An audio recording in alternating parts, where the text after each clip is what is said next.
All right, let's settle this once and for all. Is God's name Yahweh or Jehovah?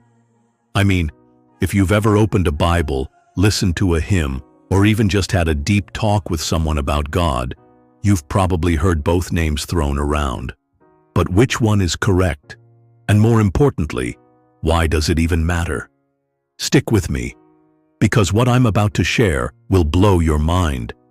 It's a story that spans thousands of years, involves ancient Hebrew, medieval monks, and even a little linguistic mix-up. Let's dive in. So, to understand this debate, we need to start with the Hebrew Bible, what Christians call the Old Testament. In the original text, God's name is written as these 4 Hebrew letters, YHWH. This is what scholars call the Tetragrammaton, which is just a fancy way of saying 4 letters. Now, here's where it gets tricky.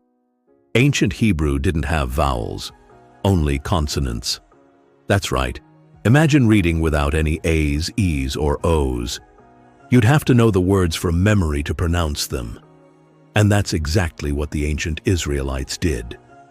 But here's the thing. Jewish tradition considered God's name so holy, they avoided saying it out loud. Instead, whenever they saw YHWH, they'd say Adonai, which means Lord. This practice became so ingrained that over time, people actually forgot how to pronounce YHWH. Crazy, right? Fast forward to the Middle Ages. Christian scholars in Europe were studying the Hebrew Bible, but they ran into a problem. How do you pronounce YHWH if no one remembers how to say it? Here's where things get interesting. Jewish scribes had started adding tiny vowel symbols to Hebrew texts to help readers know how to pronounce words. But for Yahweh, they didn't use its actual vowels because no one knew them. Instead, they used the vowels from the word Adonai. So some well-meaning scholars saw this and thought, oh, I guess the vowels go with the consonants. They combined them and got Jehovah. Boom! A completely new word was born. Now here's the catch. Hebrew doesn't even have a J sound.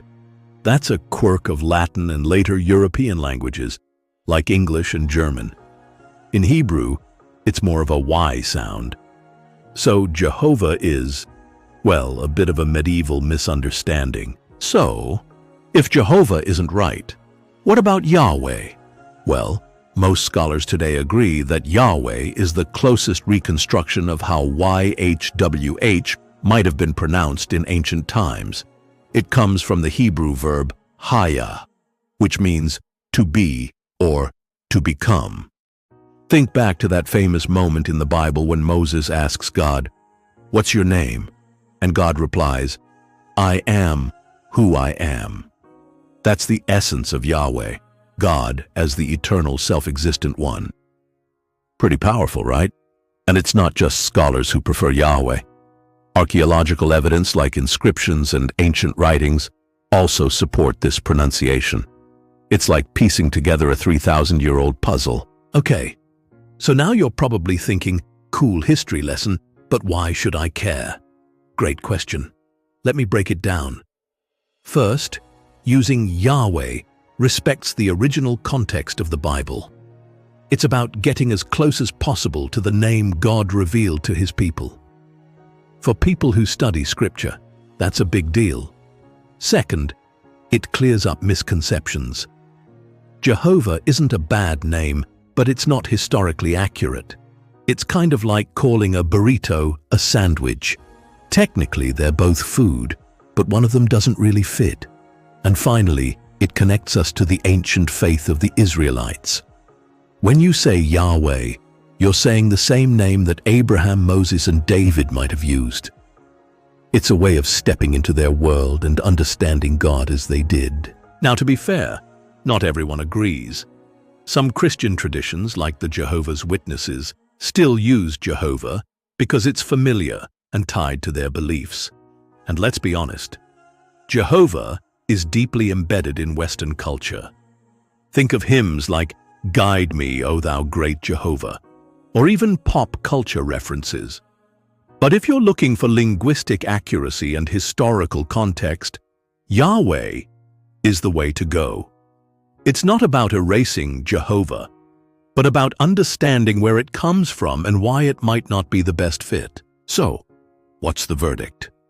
When it comes to God's name, Jehovah has its place in tradition, but Yahweh takes us back to the roots, to the God who revealed himself to Moses as I am. Whether you say Yahweh or Jehovah, the most important thing is knowing who God is and seeking to understand him better. Because at the end of the day, it's not just about how we say his name, it's about how we live in relationship with him. Thanks for watching, and if you found this video insightful, don't forget to like, subscribe, and hit that bell icon for more deep dives into faith and Bible study. Drop your thoughts in the comments. Do you say Yahweh or Jehovah, and why? Let's talk about it.